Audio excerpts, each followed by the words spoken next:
میں صدقہ خیرات کرنا مشکل، کیونکہ جوانی میں انسان کیا کرتا ہے، روکتا ہے کہ ابھی میں پیسے بناؤں گا۔ اچھا، ایک موضوع سے ہٹ کے بات آ رہی ہے، دیکھو ایک بات خوب اچھی طرح کان میں بٹھا لو، دل میں بٹھا لو، کان سے سن لو، دل میں بٹھا لو۔ عام طور پہ جب ہم لوگوں کو صدقات و خیرات کی ترغیب دیتے ہیں تو لوگ کہتے ہیں پہلے ہمارے موٹے موٹے ضروری کام نمٹ جائیں، کچھ چیزیں ہیں، اس کے بعد انشاءاللہ ہم کیا کریں گے، پیسے جو بچ جائیں گے تو پھر ہم انشاءاللہ کسی اچھے کوئی مدرسہ بنا لیں گے، کوئی اسپتال بنا لیں گے، اچھے کام کریں گے ہم۔ یہ بہت بڑی مسٹیک ہو رہی ہے آپ سے، اس لیے کہ آپ نے اس کو ضروری کاموں کی فہرست میں شامل نہیں کیا۔ آپ ابھی تک دنیا کو مسافر خانہ سمجھنے کے لیے تیار نہیں ہو۔ یہ ضروری کام سب سے پہلے ہونا چاہیے، کیونکہ موت کا کوئی بھروسہ نہیں ہے۔ اور آخرت کے لیے صدقہ جاریہ کہ آپ کا کوئی ایسا اکاؤنٹ کھل جائے جو آخرت میں آپ کے کام آئے، کوئی ہسپتال بنا دیا، کوئی مدرسہ بنا دیا، کوئی کنواں کھدوا دیا، یتیم خانہ بنوا دیا، یا یتیم خانے کے ساتھ تعاون کر دیا، یا کسی گھر کو پراپر بیس پر آپ نے کوئی بھی جو وہ تو بہت سارے مصارف ہیں نا۔ تو میں نے لاکھوں پتی لوگوں کو بھی دیکھا ہے کہ بھائی اللہ نے آپ نے ولیمے پہ 6 لاکھ روپے اڑا دیے، اور یار 8-10 لاکھ کا کوئی ادارہ بنا دو، یا کسی مدرسے میں کوئی ڈسپینسری بنا دو، یا کوئی اچھی، فالتو نہ اڑاؤ جا کے کوئی بھی مانگ رہا ہے پکڑا دیے۔ یہ بھی بہت بڑی مصیبت ہے لوگوں کے ساتھ۔ اب جیسے وہ عرب کا جو شیخ ہے نا، جو اس بھکاری اس کے ماں باپ کو دعائیں دے رہا تھا اور یہ پیسے دے رہا تھا، تو میں اس عرب کے پاس ہوتا، میں کہتا آپ صدقہ کریں مگر ایسے ہی نہیں کسی کو پکڑانا شروع کر دیں، کیونکہ اس سے جو مستحق ہوتے ہیں ان کا حق مارا جاتا ہے۔ آپ یہ دیکھیں کہ یہ واقعی مستحق بھی ہے یا نہیں ہے، ورنہ وہ کوئی بھی دعائیں دے کے پیسے نکالنا شروع کرے گا، ٹھیک ہے اس کا جذبہ اچھا تھا، اللہ کرے اس کے ماں باپ کی مغفرت ہو گئی ہو، لیکن اصول جو شریعت نے بتایا ہے کہ پیسہ اللہ کی بہت بڑی نعمت ہے، اور نعمت کو ضائع کرنے کی اجازت نہیں ہے۔ بہت سوچ سمجھ کے آپ نے خرچ کرنا ہے کہ مخلوق کو فائدہ زیادہ سے زیادہ ہو۔ کم سے کم انویسٹمنٹ میں زیادہ سے زیادہ فائدہ کیسے ہو سکتا ہے، پھر اس میں زیادہ انویسٹمنٹ کرو۔ جیسے دنیا کے بزنس کا اصول ہے نا کہ انویسٹمنٹ کوشش ہو کم سے کم اور پروفٹ زیادہ سے زیادہ۔ ایسا تھوڑی کہ کوئی بھی کاروبار کے لیے 1 کروڑ مانگ رہا ہے، آپ نے کہا پکڑا دیا، چل دیکھا جائے گا کتنا پروفٹ آ رہا ہے۔ تو بھائی جو دنیا کی تجارت کا اصول ہے وہی اصول آخرت کا۔ تو آخرت کا اصول یہ ہے کہ جو 2 چیزیں اس میں فوکس کرنی ہے، انسانیت کی خدمت زیادہ سے زیادہ کس کام میں ہے۔ بعض کام ایسے انسانیت کی خدمت بہت ہے مگر ان کے اثرات زیادہ عرصے نہیں رہتے، پھر بھی یہ کام کرنا ہے، کیونکہ اس میں خدمت کیا ہے، جیسے بھوکے کو کھانا کھلانا۔ اب ایک آدمی کے پاس کھانے کے پیسے نہیں، علاج کے پیسے نہیں، وہ تو مر جائے گا بیچارہ، بھوک کی تکلیف کون برداشت کر سکتا ہے۔ تو بھوکے کو کھانا کھلانا یہ بظاہر صدقہ جاریہ تو نہیں ہے، کیونکہ یہ زیادہ ٹائم تک چلے گا نہیں نا، کھانا کھا لیا پیڑ بھر گیا بس ختم، لیکن یہ خدمت بہت بڑی ہے، تو اس کو بھی فوکس کرنا ہے۔ اور بعض چیزیں ایسی ہوتی ہیں کہ جس میں فوری طور پر خدمت تو بہت نہیں ہو رہی ہوتی، لیکن اس کا اثر آپ کے مرنے کے بعد بھی قائم، جیسے کنواں بنا دیا آپ نے۔ اب کنواں ایسی چیز ہے جب تک کنواں رہے گا لوگ پانی پئیں گے، آپ کو ثواب ملتا رہے گا۔ درخت لگا دیا مر گئے تو درخت سے کو بہت زیادہ، ایک درخت سے کیا فائدہ ہوگا، نہیں آ رہی سمجھ میں بھائی ان کے۔ بھائی آپ نے ایک نیم کا درخت لگا دیا تو کوئی بہت تو نہیں نا، کوئی لوگ اس کو کھائیں گے تھوڑی، نہیں بھی لگاتے تو کیا ہو جاتا۔ تو اس میں انسانیت کا فوری طور پہ کوئی بہت زیادہ فائدہ نہیں ہو رہا ایک درخت سے، لیکن اس کے اثرات بہت دیر تک قائم رہیں گے۔ یعنی آپ مر بھی گئے تو درخت کے نیچے کوئی بھی چھاؤں لے گا، درخت آکسیجن سے فائدہ پہنچائے گا، چرند پرند اس سے کھائیں گے۔ تو آپ صلی اللہ علیہ وسلم نے فرمایا، صحیح مسلم کی حدیث ہے، جس نے درخت لگا کے مر بھی گیا تو جب تک درخت رہے گا اس کو ثواب ملتا رہے گا۔ تو اس میں فائدہ تو کم ہے لیکن دیر پا ہے، مرنے کے بعد بھی یہ عمل چلتا رہے گا۔ تو ان 2 قسم کی چیزوں کو فوکس کرنا ہے۔ اور کچھ چیزیں ایسی ہیں جس میں جسمانی فائدے کے ساتھ دینی فائدہ بھی ہے، جیسے دینی مدارس کو سپورٹ کرنے کا فائدہ کیا ہوتا ہے، غریب طلبہ کو کھانا بھی ملتا ہے، علم بھی ملتا ہے، وہ عالم بن کے دنیا میں کام کرتے ہیں۔ تو صدقہ جاریہ بھی ہے، مرنے کے بعد وہ علماء جو کام کریں گے پھر آگے ان سے جو ہدایت پھیلے گی، پھر وہ لوگ آگے جو تبلیغ کریں گے، تو جب تک اسلام باقی رہے گا آپ کو ثواب ملتا رہے گا۔ لیکن اب یہ بھی نہیں کہ کسی بھی مدرسے میں اٹھا کے دے دو، سوچ سمجھ کے کون کام کر رہے ہیں، کون ویژنری لوگ ہیں، کون، بہت اس میں پھینکنا نہیں ہے میرے بھائی۔ جیسے دنیا کی تجارت میں پیسہ پھینکا نہیں جاتا. بہت سوچ سمجھ کے کوئی بھی آپ کے پاس آئے بولے 1 لاکھ روپے دو, میں پیسے کما کے آپ کو ہر مہینے 6,000 روپے دیا کروں گا, آپ پکڑا دو گے؟ ہیں انکوائری کرو گے بھائی 1 لاکھ کہاں, کون سا کاروبار آ گیا جس میں 1 لاکھ پہ آپ مجھے 10,000 دو گے یا 6,000 دو گے؟ وہ بتائے گا یہ ہے, اچھا مجھے دکان دکھاؤ چل کے. پھر جب آپ کو دکان دکھائے گا تو آپ کہو گے جب 1 لاکھ پہ آپ 6,000 کما سکتے ہو تو اپنے ہی لگا لو. ہیں کیا خیال ہے بھائی؟ میرے والد صاحب نے کہا تھا جو بھی آئے نا پیسے مانگنے اور کہے کہ اس انویسٹمنٹ میں اتنا پروفٹ ہے, اتنا پروفٹ ہے, آدھا تمہیں دوں گا آدھا خود رکھوں گا, تو اس سے پہلے پوچھو کہ تمہارے پاس کتنے پیسے ہیں, وہ بتائے اتنے, تو پھر پورے اپنے کیوں نہیں لگا لیتے, اس میں پورا پروفٹ خود رکھو. کیا خیال ہے بھائی؟ ہاں وہ غریب آدمی ہو تو ایک الگ بات ہے, اور اللہ کا شکر ہے مجھے اس کا فائدہ ہوا. ایک دفعہ ہوا, دوسری دفعہ والد صاحب کی نصیحت پہ عمل نہیں کیا تو سارے پیسے ہی الحمدللہ سارے ہی ڈوب گئے تھے. ٹھیک ہے. ایک دفعہ فائدہ بھی ہوا. ایک صاحب جو ایک بڑے پوش ایریا میں رہتے تھے, میں چونکہ اس ایریا کا نام لوں گا تو کہیں ایسا نہ وہ سمجھ جائیں, لیکن قصہ پرانا ہو گیا وہ نہیں سمجھیں گے, پھر بھی احتیاط یہی ہے کہ نام نہ لیا جائے. مالدار علاقے کے تھے, مجھے کہنے لگے کہ میں یہ کاروبار کرنا چاہتا ہوں. اچھا اس ایسے ایریا میں رہتے تھے کہ مجھے پتا تھا اتنے پیسے تو ان کے پاس ہوں گے ورنہ اس ایریا میں رہ نہیں سکتا آدمی. اب ایک آدمی ڈیفینس, ایک مثال دے رہا ہوں ڈیفینس کی, ڈیفینس میں رہتا ہو اور کہ میری تنخواہ 10,000 روپے, تو آپ کہو گے بھائی 10,000 والا ڈیفینس میں نہ کرائے پہ رہ سکتا ہے, اور اپنا گھر ہو تو سوال ہی پیدا نہیں ہوتا, 1 کروڑ کا تو نے گھر کیسے خرید لیا 3 کروڑ کا ہے بھائی. ہو سکتا ہے 4 کروڑ. اسٹیٹ ایجنٹ والے مجھے پھر فون کریں گے آپ نے ڈیفینس کی ویلیو کیا کر دی ہے, بیان میں گرا دی ہے. تو میں مثال دے رہا ہوں, یا اب ہر بیان کو نا لوگ بڑے سینسٹیو بن کے لے رہے ہوتے ہیں کہ آپ نے ڈیفینس میں 3 کروڑ بول دی ہے, ہماری تو ویلیو. تو اب کیونکہ شہرت ہو گئی ہے نا تو ہر چیز کو بہت زیادہ لوگ سیریس ہو رہے ہیں. 25 کروڑ ٹھیک ہے نا, 25 کروڑ کا. اب اس سے پھر لوگ پریشان ہوں گے, یار ہم لے رہے تھے آپ نے قیمت بڑھا دی. تو بھائی یہ محض ایک مثال ہے, مجھے نہیں پتا ڈیفینس میں قیمتیں کیا چل رہی ہیں, تو کچھ بھی لگا لو قیمت. تو آپ نے کیا کیا, بات کیا چل رہی تھی؟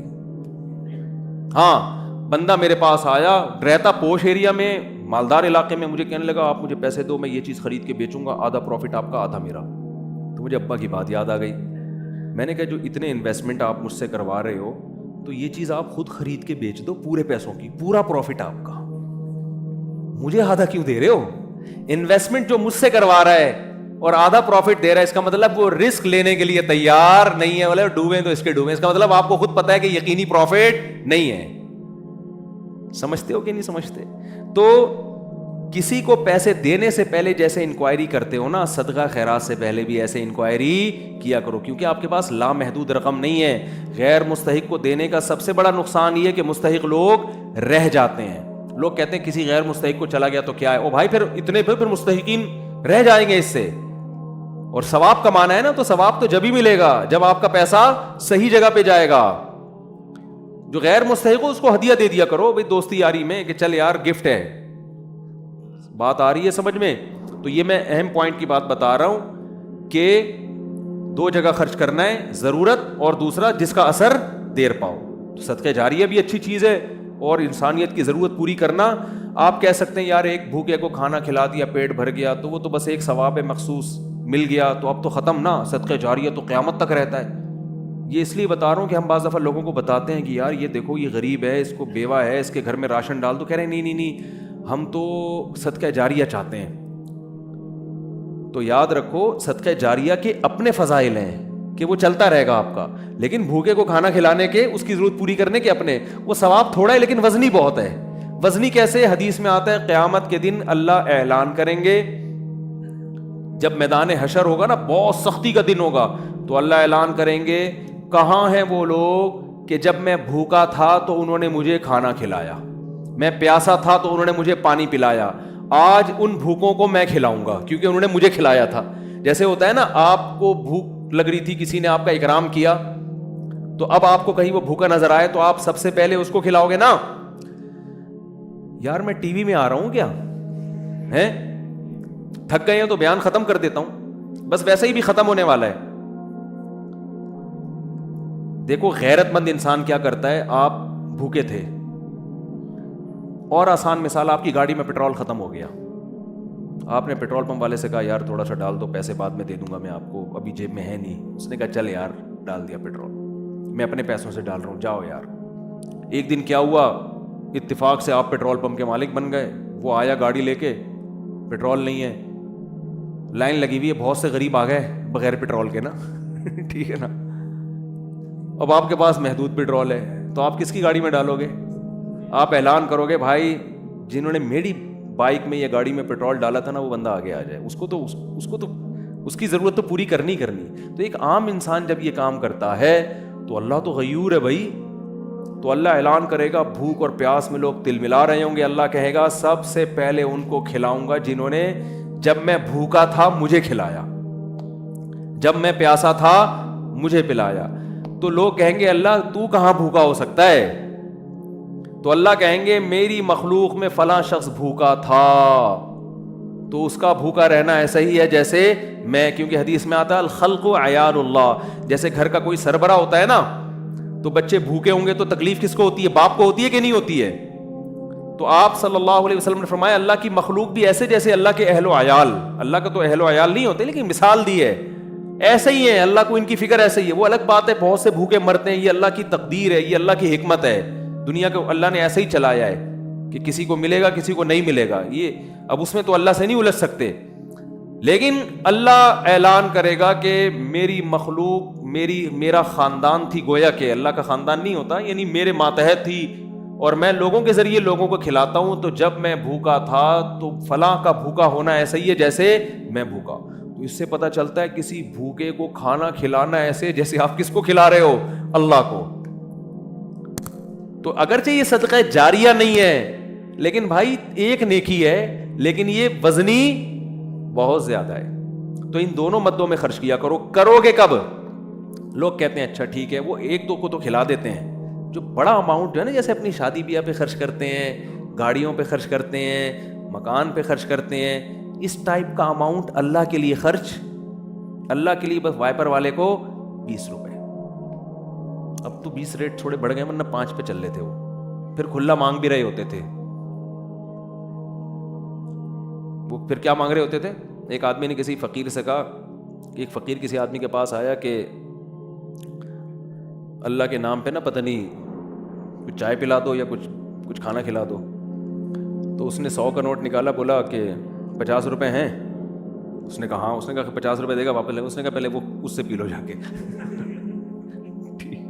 یہ بھی لوگوں کو جانچنے کا ایک, بھائی بھکاری سے بولے پہلے وہ پیسے تو خرچ کرنا تھے تیرے پاس ہیں. یہ بھی ایک طریقہ, بڑا خاندانی طریقہ ہے, ٹھیک ہے نا.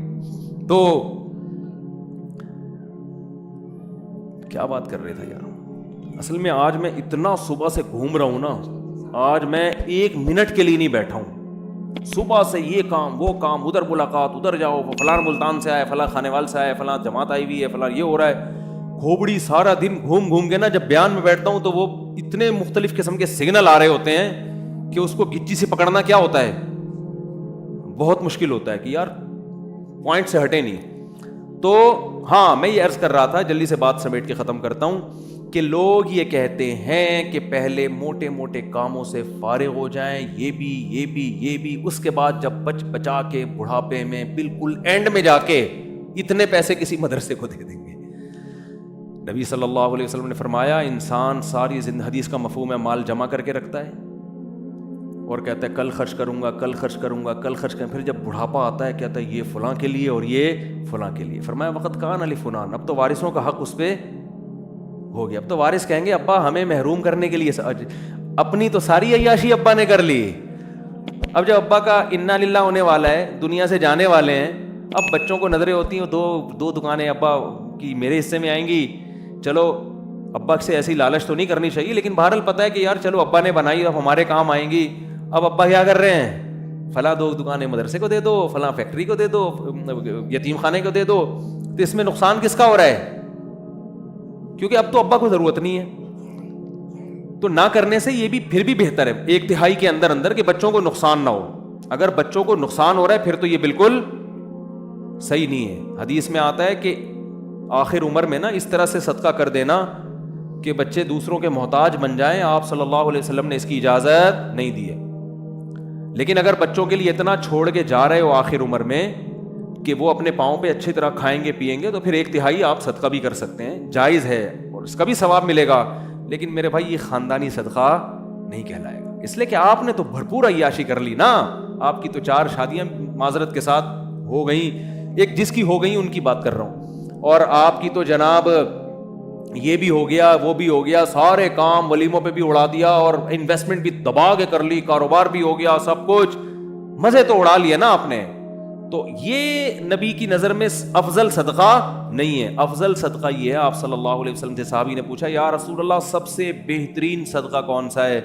آپ نے فرمایا وہ صدقہ ہے تأمل الغنا وتخشى الفقر، تمہیں امید ہو کہ اگر یہ پیسہ میں نے صدقہ نہیں کیا تو اس سے ڈبل بنا سکتا ہوں، پیسے سے پیسہ کما سکتا ہوں، یہ امید ہو، اس حال میں پیسہ صدقہ کرو.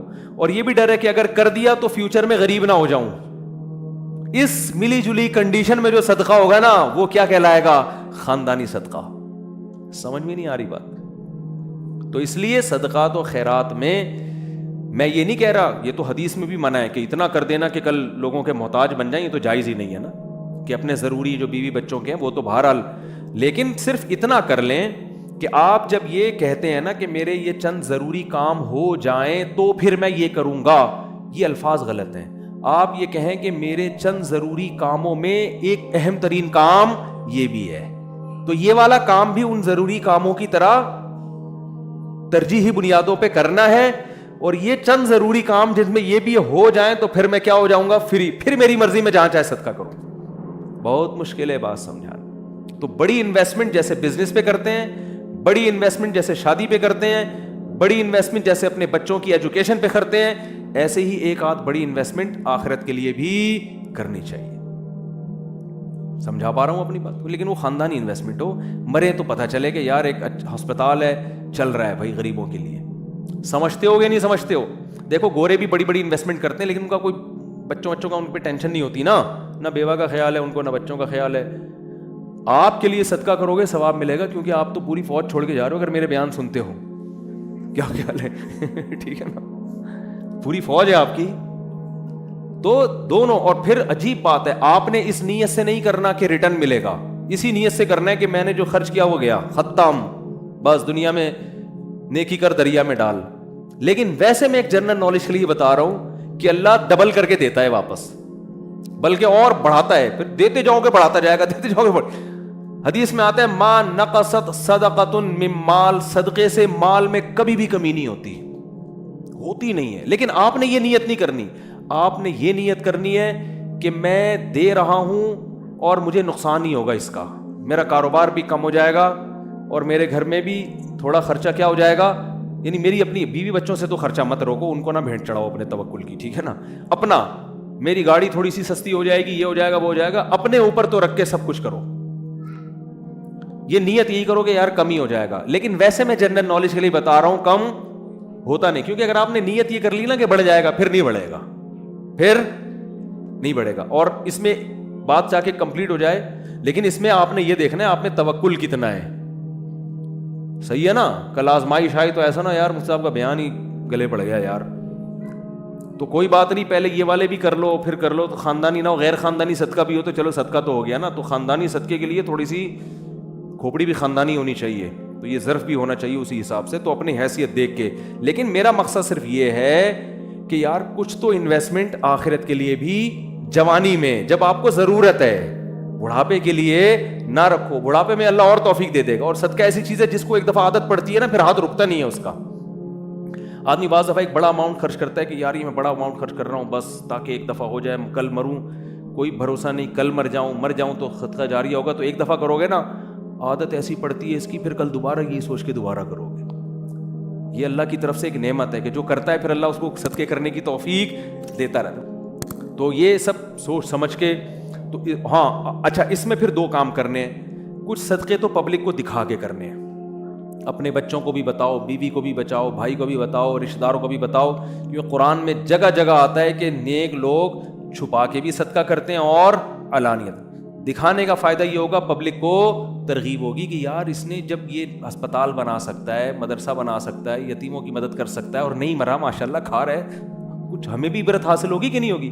بچوں کو جب بتاؤ گے تو بچے کہیں گے یار میرے باپ نے اتنا کچھ کیا. جب وہ باپ بنیں گے تو ان کا بھی دل چاہے گا تبھی میں لوگوں سے کہتا ہوں اپنی بہنوں پہ خرچ کیا کرو لفافے میں, اور بچے کو بتاؤ دیکھو میں نے پھپھو کو تمہاری اتنے پیسے دیے, شو مارنے کے لیے نہیں, تاکہ وہ بھی آپ کی بہنوں آپ کی بیٹیوں پہ, جب آپ اپنی بہنوں پہ اپنی اولاد کے سامنے خرچ کرو گے تو آپ کا بیٹے کو خیال ہوگا کہ یار مجھے بھی جب میری ارننگ آئے گی تو مجھے بھی اپنی بہنوں کا خیال کرنا ہے, ہماری یہ پرمپرا ہے, ہمارے خاندان میں مرد عورتوں کا خیال کرتے ہیں. آپ کیا کرتے ہو, کبھی ایک دھیلا بچے نے نہیں دیکھا کہ آپ کی جیب سے اس کی پھپھو کے لیے نکل رہا ہو, ٹھیک ہے نا. نصیحتیں آپ کی صبح شام ماشاءاللہ ہول سیل کے حساب سے چلتی رہتی, بچے کو سمجھاتے رہتے ہو غریبوں کا خیال کیا کرو, بوڑھے ماں باپ کا خیال کیا کرو. بچے کو پتہ ہے فری پھوکٹ کی نصیحتوں کے علاوہ ابا کے پاس کوئی کام نہیں, فری پھوکٹ کی نصیحت. جب آئیں گے گھر میں ٹارزن بن کے, کہتے تو نہیں ہے لیکن دل میں یہی ہوتا ہے, یہ کر لو, یوں نماز کیوں نہیں پڑھتا, یہ کیوں نہیں کرتا, یوں کیوں نہیں, ویڈیو گیم کھیلتا رہتا, پٹاخ تھپڑ لگایا, یہ کر رہا ہے وہ کر رہا ہے. بچے کو پتا ہے ابا کے پاس فری پھوکٹ کی نصیحتوں کے علاوہ, وہ ہمارا فلاں ماموں بیمار تھے, ابا نے ایک دھیلا نہیں نکالا جیب سے. امی کی طبیعت خراب ہوتی ہے تو ابا کے پاس ہسپتال لے جانے کا ٹائم نہیں ہے. نصیحتیں جتنی مرضی کروا لو, نصیحتیں بھی کریں لیکن نصیحت سے زیادہ عمل.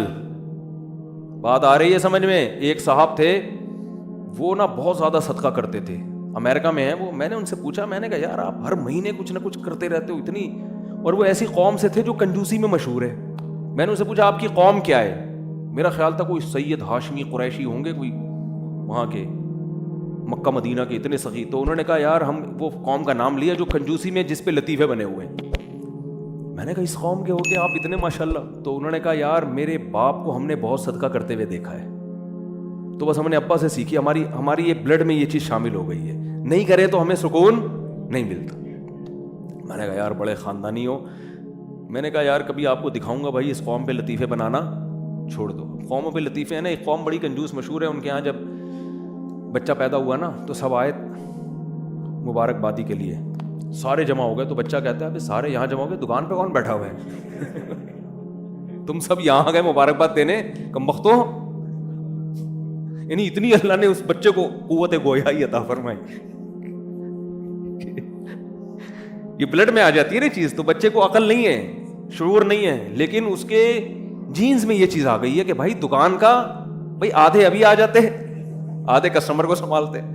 یہ لطیفہ ہے, کوئی سچا واقعہ نہیں ہے یہ, ٹھیک ہے نا, ایسی فرضی لطیفہ ہے سمجھانے کے لیے کہ کچھ اتنا کر کے جاؤ کہ بچے پیدا ہو کے جو ہے نا یہ بول رہے ہوں کہ ہم مبارکبادی میں 5 روپے تمہاری جیب سے نہیں نکلے. سخاوت کی ترغیب دیں وہ.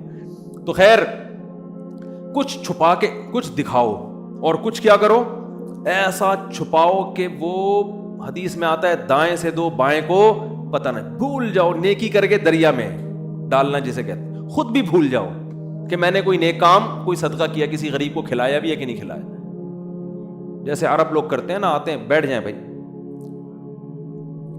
بیان ختم ہو جائے پھر کرنا سوال, ٹھیک ہے, بیان ختم ہو جائے. تو جیسے عربوں میں ہے نا کہ دائیں ہاتھ سے دیتے ہیں ایسے, بعض فقیروں کو یوں کرتے ہیں جیب میں ڈال دیتے ہیں, یوں کر کے نکل جاتے ہیں. اس فقیر کا سامنا بھی نہیں کرتے کہ کہیں یہ نہ دیکھ لے, اور پھر یہ جب ملے گا تو جھک کے ملے گا, یہ بھی نہ ہو. ایسا دو کہ کسی کو بھی پتہ نہ ہو, جس کو حدیث میں کہتے ہیں لا تعلم شمالہ ما تنفق یمینہ, دائیں ہاتھ جو خرچ کر رہا ہے بائیں کو بھی پتہ نہ چلے. اس سے پتہ چلتا ہے دیتے ہوئے کون سا ہاتھ استعمال کرنا چاہیے, دائیں. لیفٹ ہینڈ سے لین دین کرنا یہ شریعت میں پسندیدہ نہیں ہے. میری تو عادت ہے, کوئی دکاندار بائیں ہاتھ سے پیسے پکڑاتا, میں کہتا ہوں بھائی کیوں نحوست ڈال رہا ہے اس کے اندر, اس کو ہاتھ چینج کر کے سیدھے ہاتھ سے دے دے. مجبوری ہو تو ایک الگ بات ہے, آپ ڈرائیونگ کر رہے ہیں تو پھر اب یہ تو نہیں کہ وہ جو ہے نا ایک ہاتھ سے گیئر پکڑا ہوا ہے ہاتھ چھوڑ کے جی تو گڈھے میں گر گئی گاڑی. تو مجبوری میں لیفٹ ہینڈ استعمال کیا جائے گا. مجبوری میں الٹے ہاتھ سے کھانے کی بھی اجازت ہے مجبوری میں, لیکن نارملی ڈرائیونگ میں آپ الٹے ہاتھ سے مجبوری ہوتی ہے. بعض دفعہ بعض لوگ رائٹ ہینڈ سے صحیح اسٹیئرنگ پہ قابو رکھتے ہیں, لیکن نارملی نہ دائیں بائیں سے لیفٹ ہینڈ سے کھانا چاہیے, نہ لین دین کرنا چاہیے. سمجھتے ہو؟